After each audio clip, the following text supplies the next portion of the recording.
Friends, I'm doing this again because the last one, when I went off screen, it was just the writings. My audio went away, so I think I fixed it. Just playing with a new platform. You know, here we are.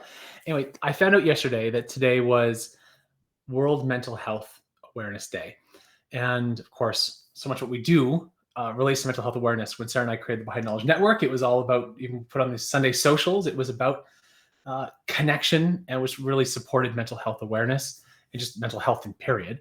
The business growth initiative that we do for business folks, entrepreneurs, ambitious solopreneurs is again all about support and mental health. So I wanted to bring one of the things we do over on the business growth initiative is we actually have a thing called the Business Social. It's basically, so the book summaries before we do breakout groups and discussions is I actually take a collection of readings from different religions. So I've got the Quran, the Kitab Aqdas, the Bible, Dhammapada, the list goes on from different sources on a particular theme, sometimes on detachment or on joy and happiness, which we'll do today, on generosity. And I like to bring the discussion around this spiritual virtue and how we use it. Well, since today is World Mental Health Awareness Day, I wanted to at least share a portion of it. We can't do the breakout groups and run it the way I usually run it, but I wanted to at least share these writings, these words. So with you here I am. I'm going to share what this looks like for, part of this is Business Social. This is for anybody to watch, but I wanted to share this through with you. So generally what we do is we welcome folks. We do a land acknowledgement, an introduction, and then we go over today's topic with the quotes. And then I have some time with the questions to jot down your thoughts and go. Now, we won't actually do breakout groups, but I'll give you the questions and take them, answer them for yourself, and then go contact, text, phone, FaceTime, knock on a neighbor's door, share your thoughts and answers to this, and let's build our mental health and collaborate with those around us who may need it more than we know. So first, I do want to acknowledge, on our behalf, I acknowledge the beautiful lands of the original inhabitants of this vast continent and extend gratitude for their hospitality and stewardship and their example of a profound relationship with all that has been provided by a loving and kind creator on these spacious territories. With great respect, we acknowledge that the land and waterways that we live, work, and play on is the unceded territory of the Coast Salish people, in particular the Malahat Nation and the Cowichan tribe, who have lived on and cared for this land for a millennia. It's beautiful when you think about, because everywhere has lands. Even some of the quotes I use in one of the other socials is actually from the indigenous people who were there before. In Japan, everywhere has had people before us. And it's neat to know where we are, because where we are is not just where they've physically been, but where there's prayers have been said in this very spot where I'm sharing this with you from before. So there's a spiritual ancestry that we're standing on top of, that we're inheriting, that we're building on, that we're connected to. And so it's beautiful to acknowledge what's been here, that's built a foundation, a spiritual foundation underneath us. So with that, I want to take you to this week's topic is joy and happiness. This is actually in the Business Growth Initiative. We'll be doing this topic, I think, in a few weeks. A few months, 2 months, because next month is on generosity. So with that, every time I plan one of these, there's often a different religious holy book where most of the quotes come from. For example, with generosity, there's a lot that come from Buddhism and from Islam. Whereas this one on joy and happiness, there's a lot more Baha'i writings from the Baha'i faith in this one on joy and happiness. It's just where I happen to find sometimes it's wonderful creating these. I've been creating these for a year and a half or a bit more, I think, putting them all together. And I get lost sometimes for hours on end reading through the Dhammapada, reading about detachment or about joy. And so I feel pretty lucky I get to share this with you. So let me go to the readings. I'm going to do my best to see if I can hide my video, but not my audio. Hopefully, if you can't hear me, please mention it in the chat. So, joy and happiness. These first two are from the Baha'i faith.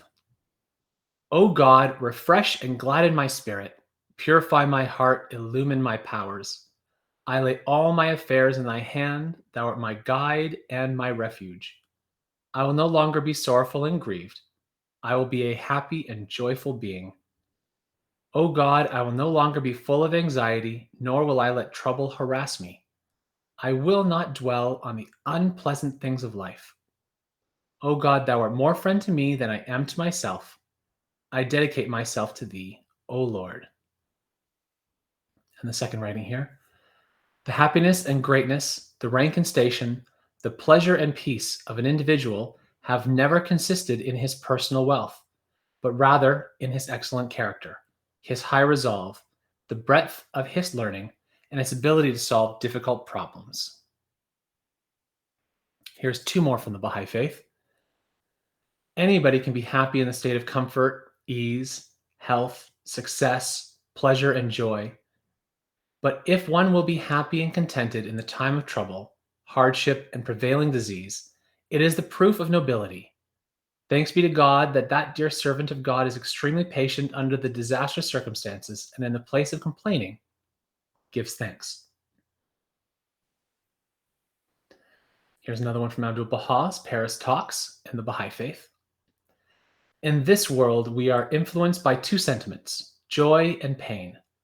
There is no human being untouched by these two influences, but all the sorrow and the grief that exist come from the world of matter.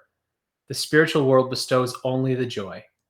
If we suffer, it is the outcome of material things, and all the trials and troubles come from this world of illusion. A man living with his thoughts in this kingdom knows perpetual joy.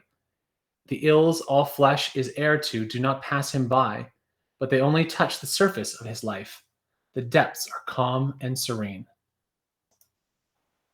Here's two more from the Baha'i Faith, and then Christianity and Buddhism. Joy gives us wings. In times of joy, our strength is more vital, our intellect keener, and our understanding less clouded. We seem better able to cope with the world and to find our sphere of usefulness. Joy is the best cure for your illness.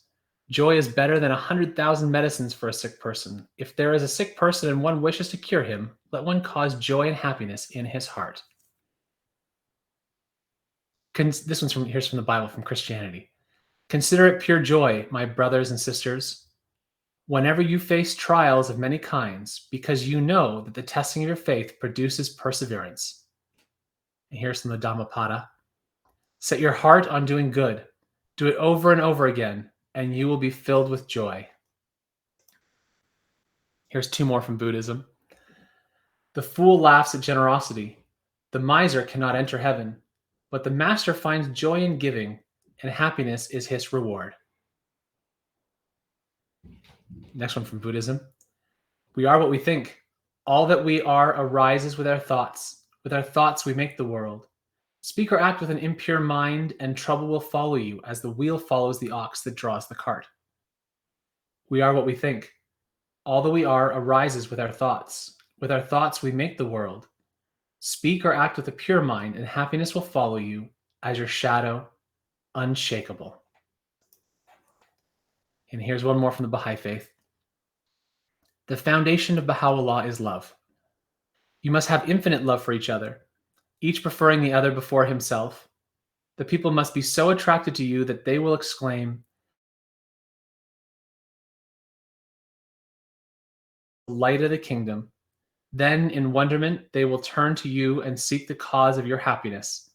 You must give the message through action and deed, not alone by word. Word must be conjoined with deed. You must love your friend better than yourself. Yes, be willing to sacrifice yourself. May everyone point to you and ask, why are these people so happy? I want you to be happy, to laugh, smile, and rejoice in order that others may be made happy by you.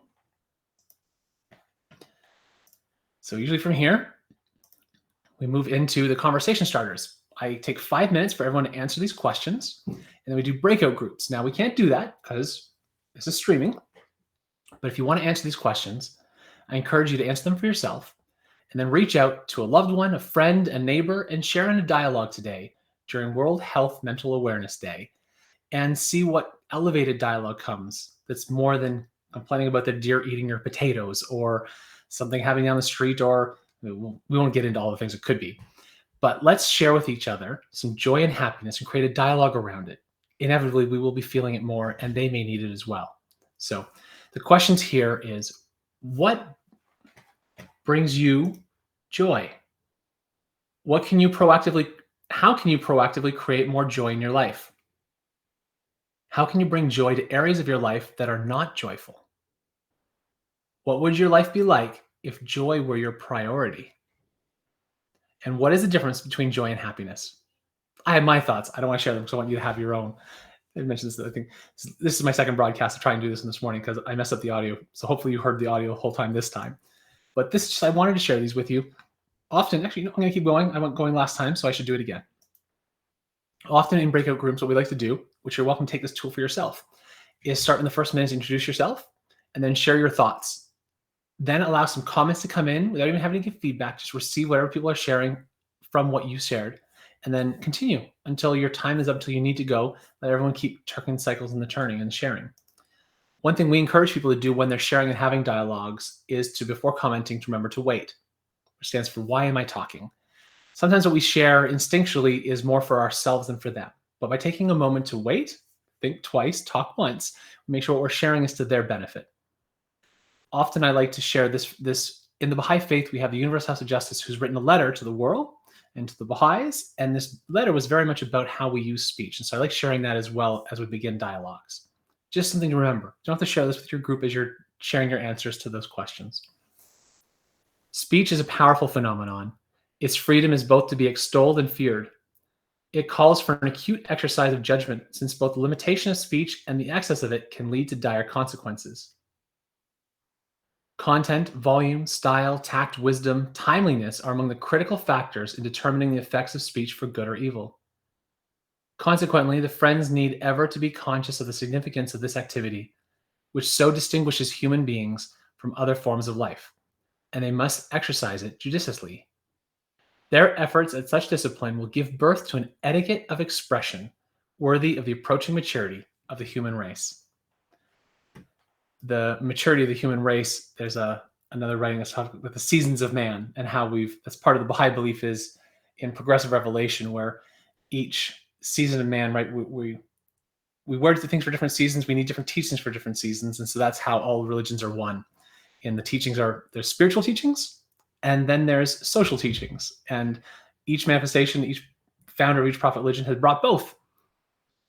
One for the social of what mankind was going through at the time, and one spiritual. And the spiritual doesn't need to change because love is love. Detachment is attachment, in my opinion anyway. So there's the questions. I wanted to share this with you and encourage you to go share a dialogue with somebody about joy and happiness today for World Mental Health Awareness Day. Sharing this dialogue has been very uplifting and solid to us. Part of the reason we've implemented it into our business. It's actually part of the business growth initiative. It's actually part of when we had the Baha'i Knowledge Network. So take these questions, share with each other. Hope you have an amazing day. I hope you're happy and healthy and full of prosperity. As I like to mention, prosperity is not just financial, it's also spiritual, mental, and physical. So let's make sure that we're prosperous and balanced in all four areas. So if you have any questions about these, please mention them, comment in there. I'll keep track of that. But you can also tag or share this with somebody who you think could use a little more joy and happiness in their day and enjoy some of those readings. So with that, happy Sunday, everyone, or whatever day you may be watching this on. Be well and be excellent to each other.